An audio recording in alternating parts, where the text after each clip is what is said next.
Praise the Lord, hallelujah. യേശുവിൽ ഏറ്റവും സ്നേഹം നിറഞ്ഞ സഹോദരി സഹോദരന്മാരെ, ഈ പ്രഭാതത്തിൽ നാം ധ്യാനിക്കുന്ന വചനഭാഗം ദൈവത്തിൻ്റെ വാഗ്ദത്ത വചനം സങ്കീർത്തനം 27:14. കർത്താവിൽ പ്രത്യാശ അർപ്പിക്കുവിൻ, ദുർബലരാകാതെ ധൈര്യം അവലംബിക്കുവിൻ, കർത്താവിന് വേണ്ടി കാത്തിരിക്കുവിൻ. പ്രിയമുള്ളവരെ, 3 കാര്യമാണ് ഈ പ്രഭാതത്തിൽ വളരെ അനുഗ്രഹത്തിൻ്റെതായ 3 കാര്യം. ഒന്ന്, നാം കർത്താവിൽ പ്രത്യാശ അർപ്പിക്കണം. എന്തിനേക്കാൾ അപ്പുറമായിട്ടും ദൈവത്തിൽ ഞാൻ പ്രത്യാശ അർപ്പിക്കണം. ദൈവം എന്നെ സഹായിക്കും. ഇനി അടുത്തെന്താ പറയുന്നത്? ദുർബലനാകാതെ ധൈര്യം അവലംബിക്കുവിൻ.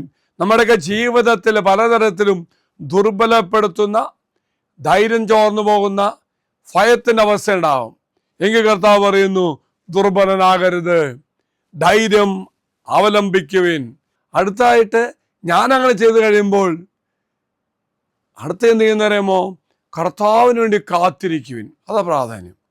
കർത്താവിൻ്റെ സമയമുണ്ട്, നമ്മുടെ സമയമല്ല. കർത്താവ് ആഗ്രഹിക്കുന്ന സമയമുണ്ട്. ആ സമയത്തിന് വേണ്ടി നമ്മൾ കാത്തിരിക്കണം. പ്രിയമുള്ളവരെ, ഈ വചനത്തിൻ്റെ അർത്ഥം ധ്യാനിക്കുമ്പോൾ നമ്മുടെ ബുദ്ധിമുട്ട് നിറഞ്ഞ നിമിഷങ്ങളിൽ അല്ലെങ്കിൽ കഷ്ടകാലങ്ങളിൽ നിഷ്ക്രിയമായി കാത്തിരിക്കുന്ന ഒന്നും അല്ല, മറിച്ച് ദൈവത്തിൻ്റെ സമയമുണ്ടല്ലോ, ആ സമയത്തെ നമ്മൾ പൂർണ്ണമായും ആശ്രയിക്കണമെന്ന് പറയുന്നതാണ് അർത്ഥമാക്കുന്നത്. ഇവിടെ ഇങ്ങനെ നമ്മൾ ആശ്രയിച്ച് കാത്തിരിക്കുമ്പോൾ ഇതിന് ഒരു ആന്തരിക ധൈര്യവും പരിശുദ്ധാത്മാവിൻ്റെ ശക്തിയും ദൈവത്തിലുള്ള വിശ്വാസവും ആശ്രയമൊക്കെ ദൈവം ആവശ്യപ്പെടുന്നു. അതിൽ നമുക്കത് വേണം. ദൈവമായ കർത്താവ് നമ്മുടെ ഹൃദയങ്ങളെ ശക്തിപ്പെടുത്തും. എന്ത് വാഗ്ദാനം ചെയ്യുന്നുണ്ട്? ഒപ്പം തന്നെ ഇങ്ങനെ കാത്തിരിക്കണമെങ്കിൽ സജീവമായ വിശ്വാസം നമുക്ക് ആവശ്യം. ശക്തമായ വിശ്വാസം വേണം. ദൈവത്തിൻ്റെ സമയത്ത് ദൈവം എനിക്ക് വേണ്ടി എല്ലാം ചെയ്തു തരുമെന്നുള്ള ഒരു വിശ്വാസമുണ്ട്.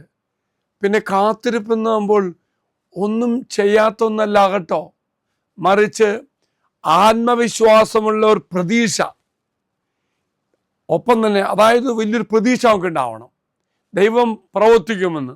അപ്പോൾ ദൈവത്തിന് പ്രവർത്തിക്കുവാൻ എന്ത് ചെയ്യണം? നാം സജീവമായി കാത്തിരിക്കണം. Praise the Lord. ഇത്ര മാത്രമേ ഉള്ളൂ. നമ്മുടെ ജീവിതത്തെ ഒത്തിരി നിരാശപ്പെടുത്തുന്ന, തകർക്കുന്ന, ഭയപ്പെടുന്ന അവസ്ഥയൊക്കെ ഉണ്ടാവും. അപ്പോൾ നമ്മൾ എന്ത് ചെയ്യണം? കർത്താവിൽ പ്രത്യാശ അർപ്പിച്ച് കാത്തിരിക്കണം. ദുർബലപ്പെടുത്തുന്ന ഒരവസ്ഥ വന്നാൽ ധൈര്യം അവലംബിക്കണം. എന്നിട്ട് കർത്താവിനോട് കാത്തിരിക്കണം. എങ്കിൽ പ്രിയമുള്ളവരെ, ഇങ്ങനെ തമ്പുരാൻ്റെ സമയത്തിന് വേണ്ടി നാമൊക്കെ ഭയപ്പെടാതെ, ദുർബലപ്പെടാതെ, ദൈവം പ്രവർത്തിക്കുന്ന സമയത്തിന് വേണ്ടി വിശ്വാസത്തോടുകൂടി കാത്തിരിക്കുവാൻ ദൈവം നമ്മെ എല്ലാവരെയും സഹായിക്കട്ടെ. പ്രത്യേകിച്ച് നമ്മുടെ ജീവിതത്തിലെ എല്ലാ നിയോഗങ്ങൾ അൽത്താരയ്ക്ക് സമർപ്പിക്കാം. ഇത് വാഗ്ദത്ത പേടകം. ഈ വാഗ്ദത്ത പേടകത്തിൽ സമർപ്പിച്ച് കഴിയുമ്പോൾ തമ്പുരാൻ്റെ സമയത്തിന് വേണ്ടി കാത്തിരിക്കാനുള്ള വലിയൊരു വിളിയും കൂടി ഉണ്ട് കേട്ടോ. തമ്പുരാൻ്റെ സമയം നമ്മുടെ സമയമല്ല. ദൈവം തീർച്ചയായിട്ടും ക്ഷമയോടെ, വിശ്വാസത്തോടെ, ദൈവം ധൈര്യം തന്ന് അനുഗ്രഹിക്കുന്ന ബോധ്യത്തോടുകൂടി കാത്തിരിക്കുവാൻ ദൈവം നമ്മെ എല്ലാവരെയും സഹായിക്കട്ടെ. അനുഗ്രഹത്തിൻ്റെ ദിവസമായി മാറട്ടെ. തമ്പുരാൻ്റെ സമയത്തുവേണ്ടി കാത്തിരിക്കാൻ ദൈവം നമ്മെ ശക്തിപ്പെടുത്തട്ടെ. നിയമങ്ങൾ സമർപ്പിച്ചോളൂ വാഗ്ദത്ത പേടകത്തിലേക്ക്.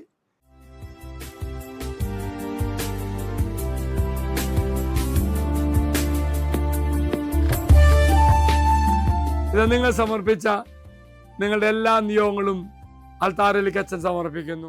തീർച്ചയായിട്ടും കർത്താവ് നമ്മെ അനുഗ്രഹിക്കും. അച്ഛൻ ഈശ്വരാശീർവാദം തരാം.